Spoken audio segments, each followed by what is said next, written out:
critical emergencies, do not mistake small nods and shakes of the head as a deaf person's actual response to a medical question. They don't function that way.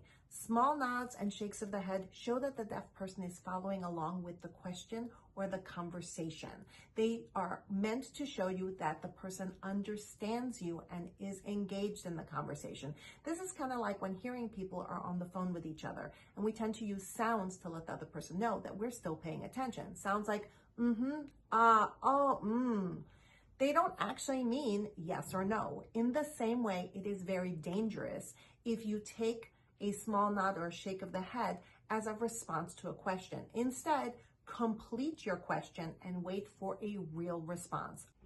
A real yes response is going to look like this: the fist moving up and down from the wrist, the yes, and the head nodding at the same time, yes. No, 3 fingers opening and shutting while the person shakes their head back and forth. If they can't move their hands for some reason, you're going to see a very intense repeated movement of the head. Not just a quick, small up, down, or side to side movement. Wait for the real response. Don't jump to conclusions because that's dangerous.